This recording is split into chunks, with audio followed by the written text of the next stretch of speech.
আজি আকৌ অন্য এটা আচাৰ ৰেচিপি লৈ আহিছোঁ। আজিৰ আচাৰ ৰেচিপিটো হৈছে বুটৰ আচাৰ। আপোনালোকে বাৰু বুটৰ আচাৰ বনাইছেনে? যদি বনোৱা নাই, এই আচাৰটো এবাৰ বনাই খাই চাব।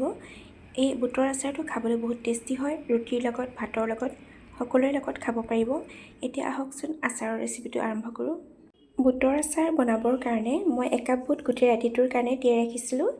এতিয়া এই বুটখিনি এখন চাফা কাপোৰত লৈ ফেনৰ তলত এইদৰে শুকুৱাই ল'ম, বা পানীখিনি কাপোৰখনেৰে মুচিও শুকুৱাই ল'ব পাৰে। বুটখিনি শুকাই মানে এতিয়া আচাৰ দিবৰ বাবে বাকীখিনি বস্তু ৰেডি কৰি ল'ম। ইয়াৰ বাবে এটা কেঁচা আম লৈছোঁ, কেইটুকুৰামান আদা লৈছোঁ আৰু কেইটামান কেঁচা জলকীয়া লৈছোঁ। এতিয়া ৰুকনি এখন লৈ এই আমটো এতিয়া ৰুকি ল'ম। আপোনালোকে ৰুকি নল'লে সৰু সৰুকৈ টুকুৰা কৰিও কাটি ল'ব পাৰে। মই ইয়াত এটা আম লৈছোঁ। বুটৰ জোখ অনুসৰি আমটো ল'লেই হ'ল। মই ইয়াত 1 কাপ বুটত এটা আম লৈছোঁ।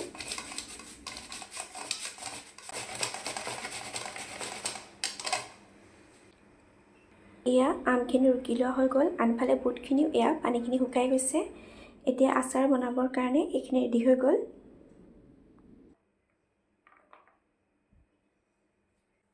এয়া বুটখিনি বাউল এটালৈ উলিয়াই ল'লোঁ আৰু এতিয়া ইয়াতে ৰুকি ৰখা আমখিনি দি লৈছোঁ।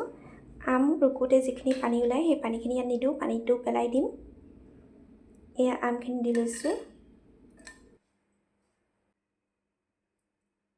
আৰু এয়া আদাখিনি মিহি মিহিকৈ কাটি ল'লোঁ আৰু লগতে জলকীয়াখিনিও কাটি ল'লোঁ। জলকীয়াৰ পৰিমাণটো মই ইয়াত অলপ সৰহকৈ দিছোঁ। আপোনালোকে যিমানটো জ্বলা খায় সিমানটো হিচাপত জলকীয়াটো দি ল'ব। এতিয়া ইয়াত মছলাখিনি যোগ কৰিম। মই মছলাখিনি অলপমান ভাজি পেলাই গুড়ি কৰি লৈছিলোঁ। প্ৰথমে ইয়াত দিছোঁ 2 চামুচ ধনিয়া গুড়ি,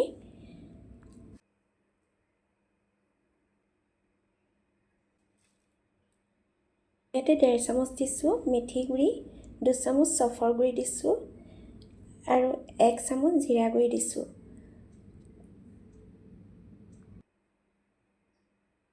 লগতে ইয়াত 2 চামুচ হালধি গুড়ি দিছোঁ, 3 চামুচ কাশ্মীৰ ৰেড চিলি পাউডাৰ দিছোঁ, 2 চামুচ নিমখ দিছোঁ। নিমখটো সোৱাদ অনুসৰি দি ল'ব আৰু লগতে 2 চামুচ কালজিৰা দিছোঁ।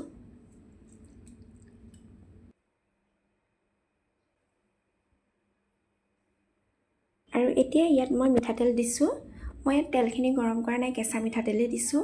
এই আচাৰটোত তেলটো গৰম নকৰাকৈ দিলেই খাই বেছি ভাল লাগে। এতিয়া এই আটাইখিনি ভালদৰে মিক্স কৰি ল'ম।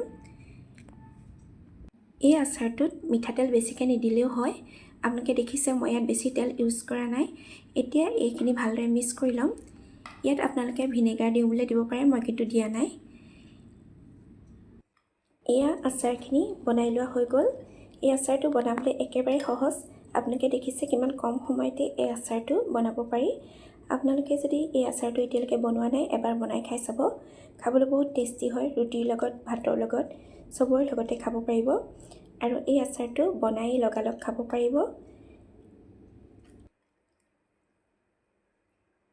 এয়া আচাৰখিনি ওচৰৰ পৰা দেখাইছোঁ, চাওক দেখিবলৈ কিমান ধুনীয়া হৈছে। আৰু এতিয়া এয়া চিচাৰ বৈয়াম এটা লৈ লৈছোঁ। বৈয়ামটোত এতিয়া আচাৰখিনি ভৰাই ল'ম।